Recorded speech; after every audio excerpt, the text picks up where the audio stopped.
Buenas, bueno, estamos en un nuevo video en el cual te vengo a traer lo que es una revisión, un unboxing de esto que tenemos aquí en pantalla. Te voy a mostrar más o menos cómo ponerlo, cómo instalarlo en tu vehículo y más o menos qué es lo que es esto, ¿no? Directamente esto, lo que ves aquí en pantalla son unos espejos convexos, así los puedes encontrar tú, son para los vehículos, aunque lo puedes poner donde se te dé tu regalada gana. O los puedes también encontrar, o al menos a lo que encontré en internet, son también conocidos como ojos de buey. No sé si así se conozcan en muchas partes del mundo o no. Al menos aquí en México así me pareció que se pueden encontrar. Y bueno, estos espejos tienen la funcionalidad de lo siguiente. Déjame lo saco de su bolsa para que veas qué es lo que trae. Pues viéndolo sacando de lo que es su bolsa, tal cual así es como viene, es un kit chino por así decirlo. Son un par de espejos convexos que son estos que tenemos aquí. ¿Cómo sabemos que son convexos? Porque están como entrecurviados, por así decirlo. Y su característica principal es de que estos espejos se ponen directamente en los retrovisores de nuestro vehículo, para que así pues tengamos una mejor visión al poder modificar dos espejos, ¿no? El principal, que es el del vehículo, y este que podemos modificar el ángulo de visión para tener pues un mejor ángulo, no sé, para ver mejor lo que son bueno, como ven se curvea, así lo podemos modificar, etcétera, ¿no? Aquí lo tenemos. Se curvea pues para tener un mejor ángulo en las carreteras, para tener un ángulo para cuando nos metemos en calles cerradas, etcétera, ¿no? Nos vienen dos, ya que estos dos se ponen tanto en el espejo del lado izquierdo como el del lado derecho, así como estas esponjitas que son pues directamente un papel o una cinta doble cara. De un lado se pega al espejo y del otro lado se pega a lo que es el otro espejo, ¿no? Por así decirlo. Tenemos estos dos, aunque directamente estos ya detrás cuentan con su cinta ya pegada, ¿no?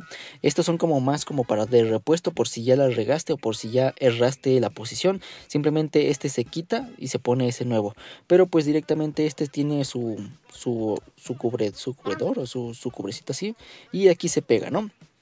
Bueno, pasando a lo que es la instalación de estos espejos en tu auto o en tu vehículo, vas a ocupar lo siguiente, o al menos mi recomendación sería lo siguiente. Vamos a ocupar de lo que es un trapo o un paño, el cual debe de estar seco y totalmente limpio. Este no está 100% limpio, pero pues bueno, ahorita te voy a decir más o menos para qué vamos a ocupar este trapo. También, si estás solo o si estás solamente tú en tu vehículo, también podemos ocupar de una cinta adhesiva. En este caso pues tengo esta. Pero si estás con otra persona acompañado, pues te puede ser uso de esta persona, ¿no? El trapo solamente es para hacer lo que es la limpieza del espejo, pues ya que puedes hacer limpieza con alcohol para retirar lo que es la cera o para retirar lo que es suciedad que tengamos, ya que si no quitamos esta suciedad, al momento de poner lo que son estos espejos, no se va a adherir al espejo tal cual, sino se va a adherir a la mugre o al polvo. Y al momento de que empieza a llover o pase el tiempo, pues este mismo se va a despegar y se va a caer, ¿no? Así que con este trapo, con un trapo, debemos de limpiarlo bien, quitar lo que son esos residuos de polvo. Te puede ser ayuda de lo que es un poco de alcohol, si tienes los cristales o los vidrios encerados, etcétera, ¿no? Una vez que ya esté limpio y esté seco, vas a ocupar de lo que es la cinta o una ayuda de una persona. La cinta tal cual es por si estás solito, solamente vas a retirar un poquito de la cinta, vas a ponerla en la parte de atrás del espejo y vas a ir midiendo cuál es la posición correcta en la que tú quieres poner lo que es este espejo. Me explico, porque si lo pones por esta posición que tenemos aquí, supuestamente lo que encontré en internet es que si lo ponemos por aquí, es como para encontrar facilidad de pasar en calles mucho más cerradas, de que no vayamos a rayar lo que son los rines del vehículo, etcétera, ¿no? También lo podemos poner en la posición de acá, que es como pues para tener una mejor conducción en la calle, por así decirlo, y a lo que recomendaban era ponerlo pues por la parte de superior para cuando vas en carretera, tener un mejor ángulo, ver los coches que se pierden de vista cuando lo tengamos acá o en el espejo retrovisor, etcétera, ¿no? La posición va a ser independientemente de lo que tú quieras lograr. En este caso yo lo uso o lo usaría más como para calles cerradas, así que la posición sería más o menos por aquí. Te digo, las opciones son en la esquina inferior derecha, en la parte inferior izquierda o en la parte superior izquierda. En medio no, en la parte de arriba no, pero pues ya dependerá tú cómo lo quieras poner. Te digo, la otra persona te puede ayudar más o menos a ponerlo. mientras tú estés sentado en el lado del copiloto para que veas si te acomoda mejor ahí. Te digo, igual el mismo ángulo lo puedes cambiar, así pues si quieres una vista diferente, etcétera, ¿no?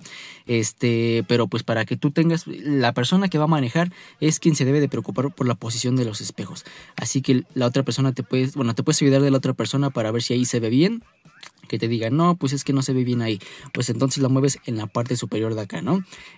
Ahí te ves bien, ahí ya lo ocupas o lo ves con total normalidad. No, pues que sí. Entonces vamos a retirar lo que es la cubierta esta del pegamento. Lo pegamos y listo, ¿vale? De esta manera pues se pondrían lo que son estos espejos. De igual manera te digo, esto va a ir tanto en el lado izquierdo como en el lado derecho. Independientemente pues si lo quieres poner o no. Y ya, tal cual. Son espejos convexos o también conocidos como ojos de buey, no sé cómo los conozcas tú, y se ponen de la siguiente manera, ¿no? Te digo, limpias el espejo de que no tenga mugre, puede serte ayuda de uso de alcohol, etcétera. Lo pones en la parte inferior derecha, inferior izquierda o en la parte superior izquierda. Y ya. Espero estos consejos te hayan sido de ayuda. Te digo, los puedes encontrar con ese nombre. Hay muchas tiendas de autopartes o cuestiones que venden accesorios para vehículos y los puedes encontrar. Si no, también los puedes encontrar en lo que es Mercado Libre, Amazon, directamente en tiendas en internet. Ya dependerá tú de cómo lo quieras o dónde lo quieras adquirir. A mí me costaron aproximadamente lo que son $3, unos 60 pesos mexicanos. Pero pues lo puedes encontrar de diferentes precios, ya que como te digo son chinos, o sea que los puedes encontrar muchísimo más baratos, pero pues ya dependerá, ¿no? Y bueno, pues esto ha sido todo en cuestión de este video. Espero el video te haya gustado, te haya servido y nos vemos en la siguiente en una próxima ocasión. Mi nombre es Jorge Romero y recuerda que subo video cada semana. Adiós.